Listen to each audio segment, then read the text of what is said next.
اعوذ باللہ من الشیطان اللعین الرجیم بسم اللہ الرحمن الرحیم۔ السلام علیکم یا علی مدد۔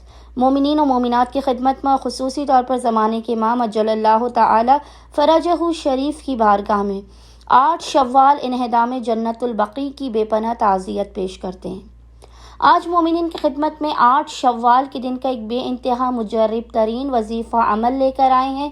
خوشنودی محمد و آل محمد کے لیے، خصوصی طور پر خوشنودی ماں فاطمۃ الزہرا سلام اللہ علیہا کے لیے یہ بے انتہا مجرب ترین وظیفہ عمل ہے۔ آپ اس وظیفہ عمل کو کریں گے، چہاردہ معصومین آپ کو دعائیں دیں گے، آپ کی دین و دنیا و آخرت سنور جائے گی، آپ کی ہر حاجت کو شرف قبولیت عطا ہوگا، آپ کی ہر مشکل، ہر بلا، ہر ناگہانی، ہر آفت کو ٹال دیا جائے گا۔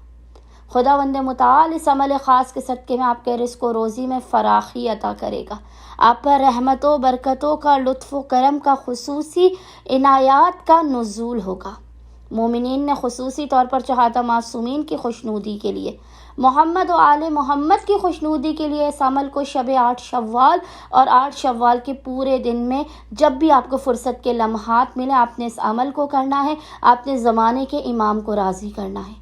بے انتہا یہ مجرب ترین وظیفہ عمل ہے۔ مومنین نے آپ کو 8 شوال کے دن جب بھی فرصت کے لمحات ملے یا شب 8 شوال میں، آپ نے محمد و آل محمد پر اول و آخر 3 مرتبہ 3 ٹائمز درود بھیجنے کے درمیان میں کوشش کیجیے گا اس ذکر کو آپ کم سے کم 14 مرتبہ یا 1 تسبیح لازماً پڑھیں۔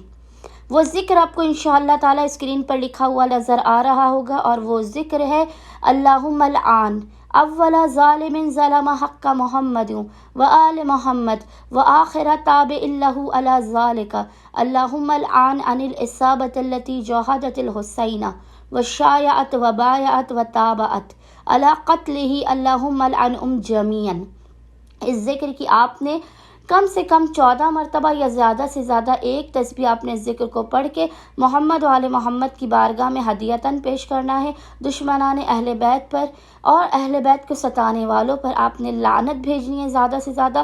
خداوند متعال اس ذکر کے صدقے میں آپ کی ہر حاجت کو پورا کر دے گا، آپ کی بگڑی کو بنا دے گا اور آپ کی مشکلات کو ٹال دے گا۔ اللہم صلی علی محمد و آل محمد وعجل فرجہم اجمعین۔